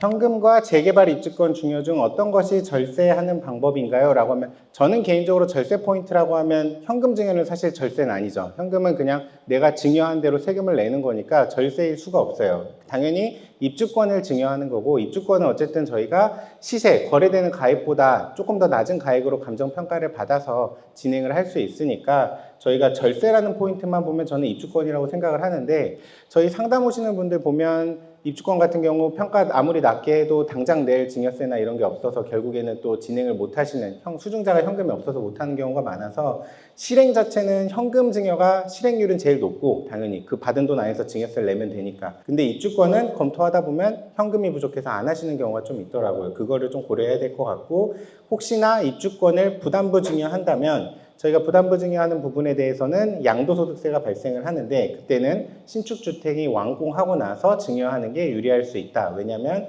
저희가 원조합원의 입주권의 장기보유 특별공제는 이제 관처일까지만 적용된다는 그러한 단점이 있으니까 준공하고 나서 부담부 증여가 유리할 것 같다라는 생각입니다. 보완을 조금 해줘드리면 사실은 가장 절세가 풀려 좋은 것이 재개발 예정인 단독주택, 다세대주택, 다가구주택이에요. 왜 그럴까요? 이때 평가는 뭘로 해요? 증여할 때? 감정평가 안 해요. 기준시가로 한다고. 개별주택 고시가로 한다고요. 근데 그때 개별주택 고시가는 여러분이 아시겠지만 시가 3분의 1밖에 안 돼요. 10억짜리 같으면 3억이라고요. 3억으로 증여를 할 수가 있는데 관처가 나는 순간에 권리가가 나와버리죠. 권리가는 감정가액에 비율을 적용해서 나온 가격이기 때문에 시가는 아니지만 시가에 가까운 가격으로 끌어올라가 버려요. 그래서 관처 나기 전에 증여를 하시는 것이 가장 절세 플랜을 짤 수 있어요. 입주권 때 하지 마시고 재개발, 재건축 예정인 단독주택, 다세대주택, 다가구주택을 사서 바로 또 주면 안 돼요. 2년 지나서 줘야 돼요. 왜? 그럼 매매 사례가 나오니까 안 되는 거예요. 시기적으로. 2년 지나서 증여를 하는 것이 가장 절세 플랜에서 효과가 있다. 그다음 서초구 2주택 부부가 공동 명의로 갖고 있는데 전세 준 집을 자녀에게 절세하면서 증여하는 방법, 다솔에서 상담 사례 굉장히 많은 부분인데 당연히 일단 전세를 끼고 있으니까 단순 증여보다는 부담부 증여로 진행을 하겠죠. 그런데 일단 증여세를 절세한다라는 포인트로 한다면 당연히 전세보증금을 더 올려서 저희가 증여가액을 낮추는 게 어떤 포인트겠지만 그 부분에서 저희가 조정대상 지역이다 보니까 서초구가 그래서 유상취득분, 이제 채무분에 대해 그 부분이 이제 취득세율이 더 낮습니다. 그래서 양도소득세 한시적 중과 배제가 이제 종료가 되면 그때는 이제 오히려 저희가 다주택 중과 부분이 될 수 있으니까 시기나 이런 거를 잘 고려하셔서 진행을 하셔야 될 것 같고 2주택 중에 전세 낀 거는 일단 자녀 쪽에 내려보냈고 나머지 1주택을 이제 비과세를 받으시려고 생각을 하신다면 그 나머지 1주택이 양도 차익이 더 큰지도 고려하셔야 되고 추가적으로 자녀가 혹시나 동일 세대로 묶이는 건 아닌지 아니면 별도 세대로 되는지까지 꼭 고려하셔서 집을 넘기고서 내가 1세대 1주택 비과세가 맞는지를 반드시 세무 상담을 받으셔야 될 것 같습니다.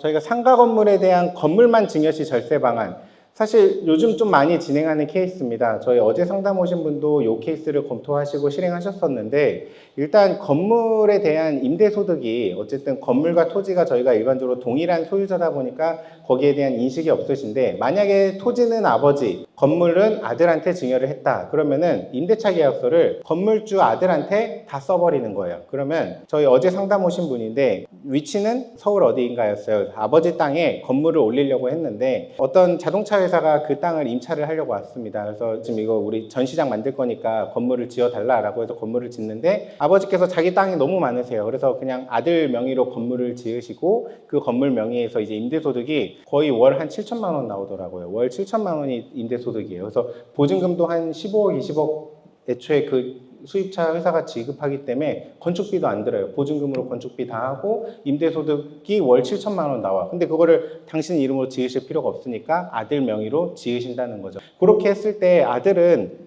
지금 임차인하고 임대차 계약 체결하고 건물 짓고 아버지한테는 지료를 주면 되죠. 지료는 세법상 어쨌든 저희가 이제 토지 무상 사용에 대해서는 이제 토지 시가의 이제 한 2% 정도 상당으로 보는데 그 정도의 지료를 최저로 주면서 아들이 임대소득을 따박따박 모으시는데 처음에 별 생각 없이 그냥 아들 개인 명의로 하신다고 하더라고요. 제가 아니 아버님 아들이 지금 월 7천이면 연 한 8억이 넘는 종합소득세를 과표를 내야 되는데 뭐하러 개인으로 하십니까? 아들 그냥 명의로 법인 만드시죠? 라고 했어요. 왜냐면 종합소득세 그렇게 내면서 10년 지난 거랑 아들 법인으로 해서 임대소득에 대해서 8억에 대해서 법인세 낸 거랑 시드머니는 완전 달라지거든요. 그래서 그 부분에서 별 생각 없이 아들 개인 명의 하시려고 했는데 그걸 제가 법인 명의로 건축하라고 했거든요. 거기서만 해도 사실은 10년 따지면 절세 엄청 날 겁니다. 그래서 그런 부분이 굉장히 이점이고 그건 제가 신축 얘기였지만 꼭 신축 아니더라도 아버지가 건물을 갖고 있는 상황에서 건물을 그냥 증여해버리시면 특별한 경우 아니면 건물 기준시가 엄청 낮습니다. 엄청 낮고 그걸 기준시가로 평가해서 하더라도 저희 계속 말씀하셨던 감정평가 이슈는 토지 정도의 가액 사이즈가 나와야 감정평가 이슈가 있지 증여평가하면 제 기억에 10억 넘은 케이스 거의 못 봤어요. 건물 기준시가 보통 3억에서 5억, 7억 정도 나옵니다. 그래서 그 정도 기준시가 평가해서 넘겼을 때 증여 이슈, 감정평가 이슈 된 적 아직 한 번도 없었거든요. 그래서 기준시가로 낮게 넘기고 임대소득 얻은 걸로 증여세 연부연납 충분히 커버됩니다. 그래서 그렇게 증여했던 게 가장 절세가 됐던 케이스가 생각납니다. 이거는 신축이고요. 기존에 있던 걸 넘기는 방법은 아까 이제 보신 것처럼 증여할 수도 있지만은 매매로 넘어가고 대금은 거기 대출 있으면 안고 넘으면 되거든요. 또 보증금을 안고 넘으면 되고 차이 나는 거는 법인이 미수금 잡아놔도 돼요.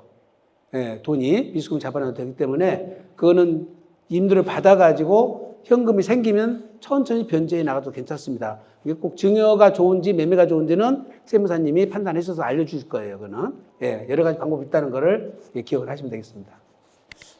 부부간 증여 살아있을 때도 가능한가요? 라고 질문을 주셨는데 사실 제가 이 질문을 이해를 못했어요. 그럼 부부간 증여를 살아있을 때 안 하시고 언제 하시려는지. 아, 죽은 다음에도 증여가 가능하나요? 그래서 예, 당연히 용어가 좀 주고 싶은 마음이 별로 없는 사람들 마음 같은데. 그래서 이거를 제가 혹시나 다른 의도가 있으신데 제가 이해를 못한 건지 해가지고. 근데 아무튼 이게 살아있을 때 당연히 수증자가 거주자인 경우에가 가능하고요. 6억까지 공제 가능하니까 꼭 살아계실 때 했으면 좋겠습니다. 네. 동거봉양 합가 시 시어머님의 집 재개발 진행 중이래요. 이거 합가를 언제 해야 됩니까? 라고 질문 주셨거든요. 아, 저거는 합가는 지금 저게 재개발 진행 중인 것 같아요. 그러면 조합원 입주권으로 변한 상태잖아요. 주의하실 거는 1주택자가 1주택으로 합가를 하면 10년 안에 어느 걸 먼저 팔아도 상관없어요. 근데 1주택자 플러스 1 입주권을 합가했잖아요. 근데 주택을 먼저 파는 것은 상관없는데 입주권을 먼저 팔아버리면 비과세가 안 됩니다. 따라서 입주권을 갖고 있는 상태에서 합가가 되면 그 입주권이 주택으로 변한 다음에 양도를 하셔야 돼요.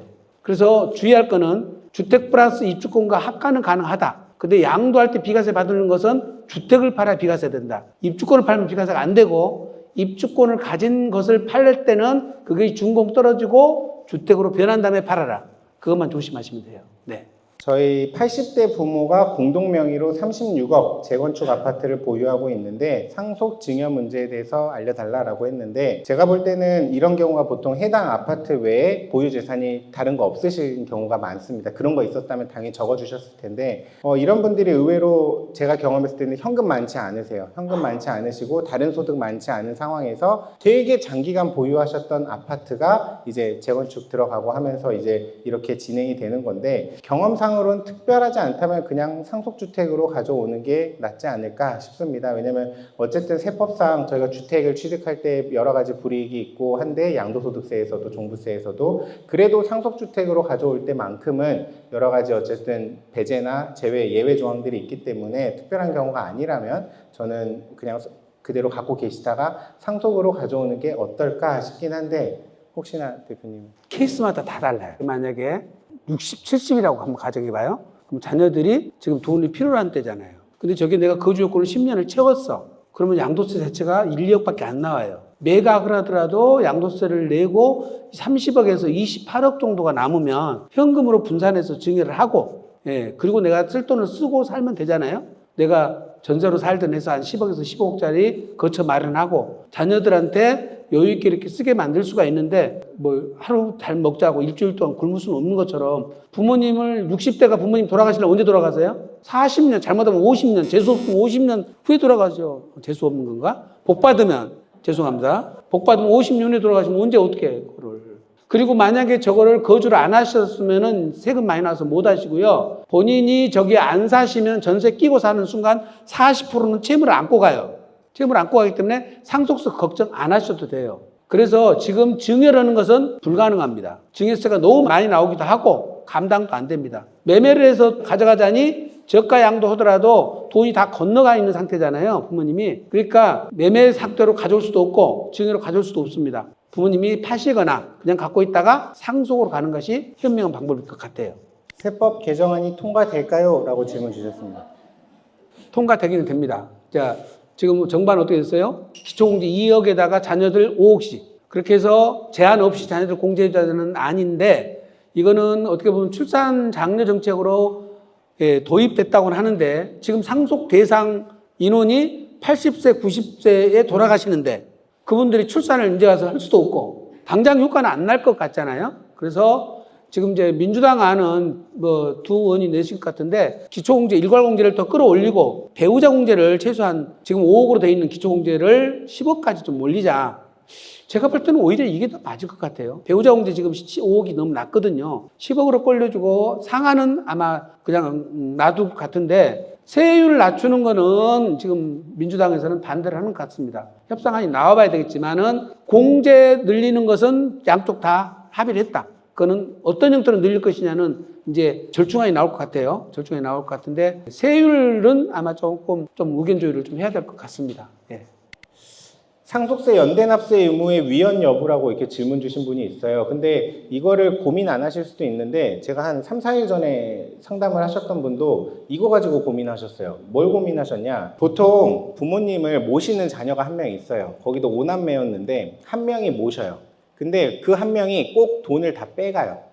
돈을 다 빼가고 막 아버지의 인감 도장 찍어가지고 막 증여도 해버리고 그 한 명이 말 그대로 별짓거리를 다 해놓습니다. 나머지 4명은 이거 누구 잘못인지 모르겠어요. 4명은 사실 부모님 케어도 안 하고 하는 마당에 그 한 명이 잘 모셨는지 안 모셨는지 모르겠지만 아버지 통장에서 돈도 많이 빼가고 막 재산도 증여도 많이 해놓고 이런 상황에서 이제 큰 따님이셨는데 이거 상속세 하면은 우리 증여한 거 다 합산되잖아요. 지금 10년 합산되면 상속세도 많아질 것 같고 근데 이 그 돈 빼간 아들은 결혼을 좀 잘못했대요. 그래가지고 이 며느리가 아주 나쁜 며느리라 막 재산도 본인 며느리 명의로 다 빼돌리고 있고 그러고 있대. 그래서 실제로 나중에 이 장남한테 재산 상속세 내라 하려고 해도 장남 재산 명의로 별로 없다는 거예요. 그래서 상속세는 많이 나오는데 실제로 돈 빼간 장남 명의의 재산이 거의 없어서 상속세를 연대납세 의무니까 우리들이 다 져야 되는 거 아닙니까? 저 상속 포기할래요 라고까지 말씀하시는 거예요. 제가 사모님 일단 상속 포기까지 고려하실 단계는 아닌 것 같고 지금 아직 돌아가시진 않았거든요. 그래서 그 상황에서 일단은 장남이 그렇게 빼간 거는 빼간 거지만 사실 세법적인 거, 민법적인 걸로 저희가 뭐 사회행위 취소나 여러 가지 소송으로 다시 백 시켜가지고 장남 명의로 돌려놓은 다음에 세금 납부든 뭐든 연대납세 의무에 대한 구상권 청구는 할 수 있으니까 고민을 해보셔라고 했는데 연대납세 의무가 사실은 위헌이냐 하면 위헌은 아니에요. 어쨌든 저희가 상속세는 돌아가신 분 기준으로 상속인들이 다 같이 내는데 그 한도가 있어요. 연대납세 의무는 내가 받았거나 받을 재산, 여기서 받았거나는 증여받았거나 받을, 상속에서 받을 재산으로 한도로 하기 때문에 내가 만약 10억을 증여받고서 3억에 대한 증여세를 냈으면 7억까지에 대해서는 연대납세 의무가 있는 거거든요. 하지만 내가 어쨌든 받은 걸 넘어서 20억 상속세에 대한 부담을 다지는 건 아니니까 한도가 정해져서 대법원 입장에서는 위헌적 요소가 없다라고 어쨌든 판단을 했었습니다. 그래서 그 부분에 대한 고민을 해보셔야 될 것 같고 혹시나 상속 포기를 해버리면 연대납세 의무에서 빠지나요? 라고 질문하실 수 있는데 저희 연대납세 의무를 지고 있는 상속인의 정의에는 상속 포기자가 포함됩니다. 그러니까 뭐 상속 포기를 해버려서 연대납세 의무에서 빠져나가는 그런 상황은 없으니까 뭐 그것까지 혹시나 고려하셨다면 일단은 참고해 주시면 좋을 것 같습니다. 연대납세 의무 자체를 이제 생소하신 분들도 있을 수가 있는데 상속인들이 상속세는 누가 내도 상관이 없다는 거예요. 누가 내도. 지금 여기는 못된 며느리 때문에 이런 좀 골치 아픈 일이 벌어져서 그렇지 연대납세 의무 자체가 유리한 경우도 있어요. 왜냐하면 어머니 배우자 공제가 많이 받아야 되잖아요. 근데 아버지 또래 연대가 비슷하신데 아버지가 92세, 어머니도 90세. 그러면 어머니가 20억을 받아갔으면 어머니도 그렇게 기대 수명이 많지는 않잖아요. 그러면 어머니 상속세가 또 걱정되잖아요. 근데 배우자 공제는 어머니가 실제 상속을 받은 범위까지밖에 안 해주잖아요. 상속자는 5억밖에 안 받으면 5억밖에 공제가 안 되고 법정 한도이고 15억이면 15억까지 받아야 되거든요. 그러면 어머니가 상속을 받아서 자녀들이 내야 할 상속세를 대신 내주면 연대납세 의무 때문에 그 증여를 안 보는 거거든요. 이게 배우자 공제는 넓히고 연대납세 의무 때문에 자녀들 세금을 대신 내주면 10억의 상속세를 어머니가 다 내줘도 증여를 안 건단 말이에요. 그러면 15억 받아서 10억을 내줬으니까 5억밖에 안 남잖아요, 결과적으로. 그거는 연대납세 의무 때문에 그러는 겁니다. 그러니까 며느리만 나쁜 며느리 안 들어오면 돼요. 네, 연대납세 의무가 나쁜 건 아닙니다. 네. 이게 또 대표님이 말씀하시니까 저도 생각났는데 그 우리 배우자 공제를 결국 저희가 실제 받은 재산 한도로 하다 보니까 배우자분들이 본인이 몫을 더 못 챙기세요. 만약에 우리가 상속재산 200억이면 꼭 이혼 안 하셨다 하더라도 부부가 형성한 거니까 절반은 내 거다라고 생각을 하시고 사셨을 텐데 남편이 돌아가시는 순간 어머니의 몫은 솔직히 말하면 30억으로 한정돼요. 30억 아니면 법정 지분까지니까 뭐 법정 지분 해서 예를 들어 40억이다 그러면 40억까지가 어머니 몫이에요. 왜냐? 더 많아지면 어머니 상속세가 문제다 하면서 자녀들이 얘기하고요. 어차피 더 받아봤자 배우자 상속공제 안 되는데 어머니가 더 받으셔서 뭐하냐라고 자녀들이 얘기하거든요. 그럼 어머니가 거기서 그래도 반이 내 거다, 내가 100억 받을란다 라고 말씀하시는 어머니 한 명도 못 봤어요. 그럼 어머니 몫이 딱 우리 상속세에서 배우자 공대 한도까지만 분할협의서 쓰십니다. 근데 쓰면서 또 세무사들이 뭐라 그래요? 상속세 어머니가 내주시면 절세된다. 이거 증여세 안 나온다. 그러면 어머니가 40억 받아서 상속세 30억 내주세요. 그럼 어머니 현금 10억 남았어요. 그럼 어머니 상속세 대비는 안 해도 되는데 어머니 재산이 100억 정도가 내 거라고 생각했는데 내 현금이 10억밖에 안 되는 상황이 오고 그 다음에는 자녀들한테 오히려 부양을 기대해야 되는 상황이 오거든요. 그래서 저는 이게 좀 개인적으로는 되게 불합리하다고 생각을 해요. 실제 분할협의 과정에서 벌어지는 불편한 진실이라고 저는 생각해서 기고문을 썼었는데 어머니들이 실제로 본인 몫을 못 챙겨가신다라는 게 오히려 단점인 경우도 좀 있는 것 같습니다. 상속세 소급 적용 추진해 주세요. 이 개정안에 대한 내용 같은데 가능할까요, 대표님? 추진을 해보겠습니다. 뭐든지 못 해보겠습니까? 하는 데까지는 해보는데 안 들어줄 것 같아요. 이렇게 해본 사례가 없거든요. 예, 그래도 하여튼 한번 그거를 저희들이 전할 수 있는 데다가 전환해 보겠습니다. 네.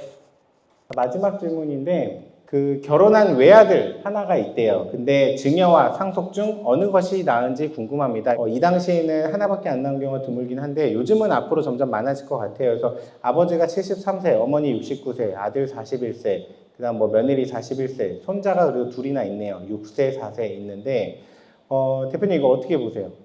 제일 중요한 거는 재산 분쟁 이슈는 없잖아요. 그렇죠?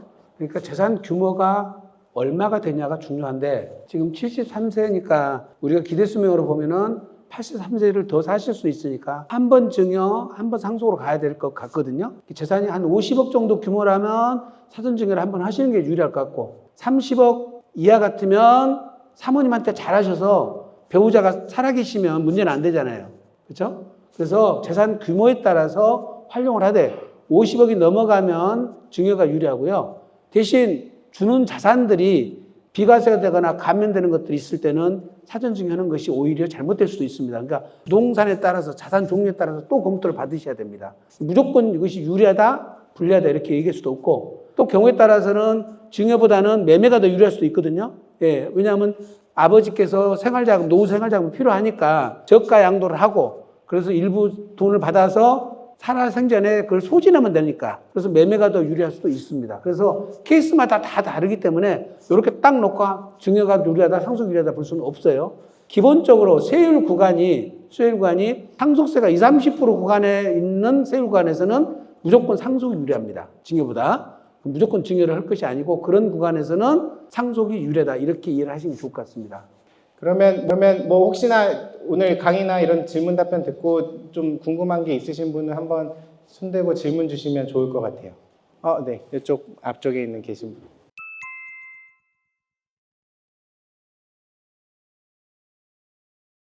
가능은 한데 차용증은 쓰셨어요? 그리고 뭐 이제 2억 넘길 때 뭐 적요란에 차용이나 이렇게 좀 기재를 하셨어요? 그렇게 하셨어요? 이자는 아직까지 한 번도 안 주셨고요. 그러면 사실 어떻게 생각하세요, 대표님? 원래는 2억을 빌려서 한 달, 1년, 2년 안에 갚을 것 같잖아요? 차용증 안 써도 돼요. 내 통장으로 받고 아들 통장에 넣어주면 돼요. 근데 유튜브에서 이거 안 하면 큰일 날 것처럼 얘기하잖아요? 세무공무원들도 저들 엄마한테 돈 2억 빌릴 때 차용증 다 쓰고 빌린대요? 나도 물어볼게요, 세무공무원들한테. 사람이 인지상정이라고 보통 사회통념상 내가 그 돈을 빌릴 의사를 가졌기 때문에 빌려준 거잖아요. 부모님한테 다시 갚았잖아요. 결과물이 갚아졌은 것을 증여로 보는 세무공무원은 없어요. 결과물이. 세무조사 나온 다음에 갚았다면 모르지만. 그래서 원래는 차용증을 안 써도 그만이지만 또 우리 세무공무원 중에서 다 좋은 사람만 있는 게 아니죠. 법대로밖에 안 해.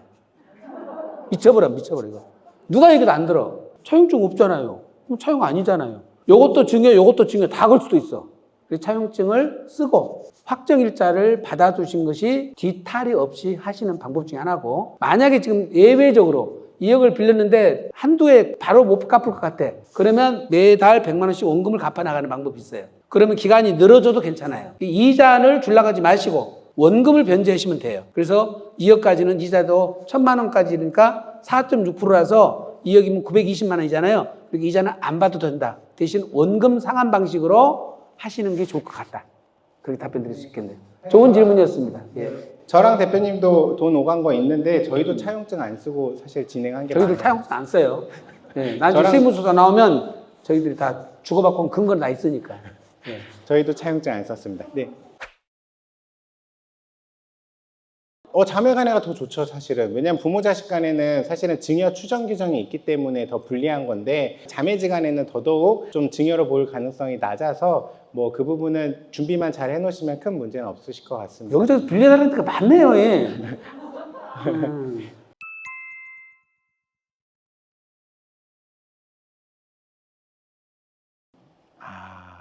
제가 먼저 조금 답변 드릴게요. 일단은 우리나라 그 양도세에서 이제 거주자, 비거주자가 굉장히 엄격하게 판단을 합니다. 완전 사실관계 판단 사항인데, 저희가 거주자 주장을 한 적도 있고 비거주자 주장을 한 적도 있는데, 저희 질문자께서 결국 직업이 있으세요? 가족분들 다 한국에 있으시고요. 그럼 어떻게 지금 한국에서 2년 거주를 하실 수 있으세요?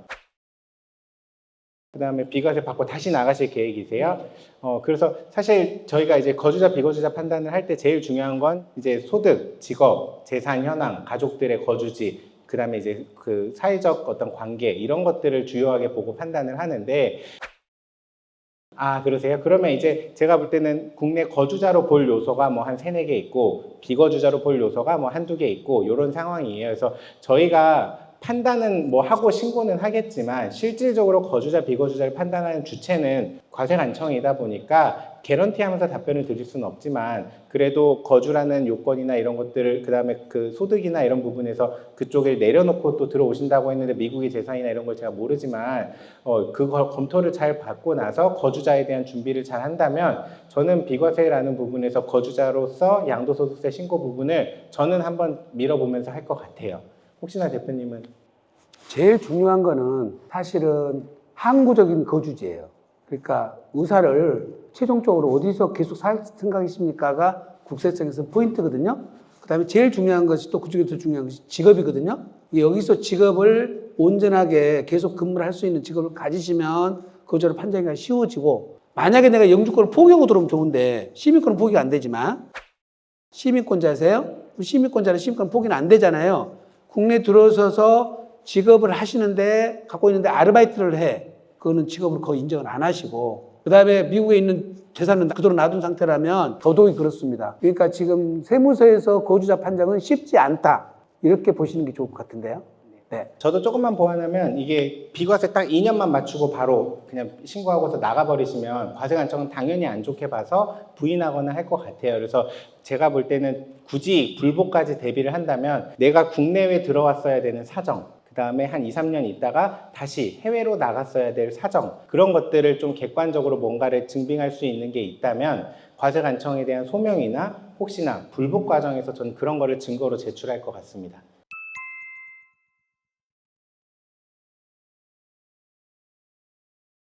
엄마가 갖고 있는 집은 얼마 갖고 있어요? 엄마가 50억짜리인데 딸 넷이 다 결혼했나요? 다 했어요. 이거는 끝나시고 다솔로 오시면 절세 플랜 짜드릴게요. 네. 상담료 안 받고 짜드릴게요. 네. 절세 플랜 있습니다. 네.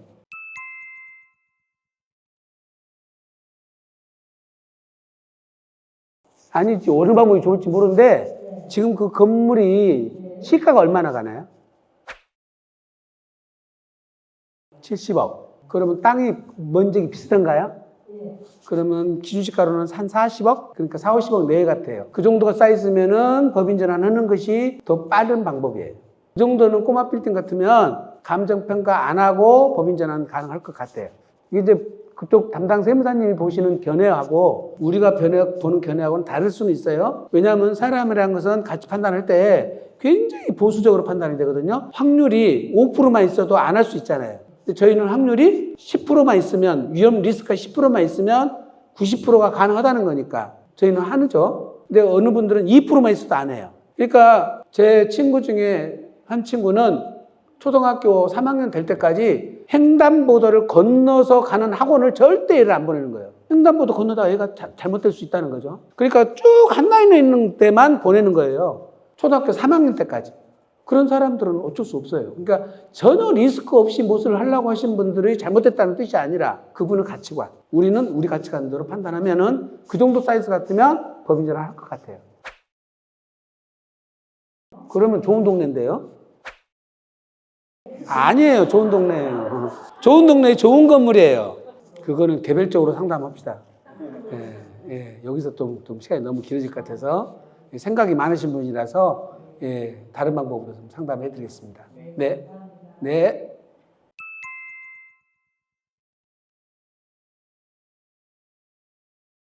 언제 증여하셨어요? 올해 10년 안에 하면 이율과세가 적용되는데 지금 증여가액이 얼마나 되죠? 소형 아파트예요? 나이가 몇 살이에요? 27살. 근데 지금 파시려고? 지금 본인이 소득이 있으면 세대별로 해가지고 2년 지나면 비과세 받을 수 있잖아요. 단독 세대로 나와 있대. 나와 있으면 2년 지나면 비과세가 되면 이율과세가 안 되는 거예요. 그럼요. 본인이 비과세권을 충족하면 이율과세는 안 받는 거예요. 네. 땡 잡았다. 저쪽 뒤에 계신 남자분 한 분 말씀.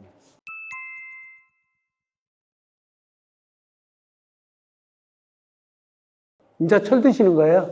이제 철 드셔?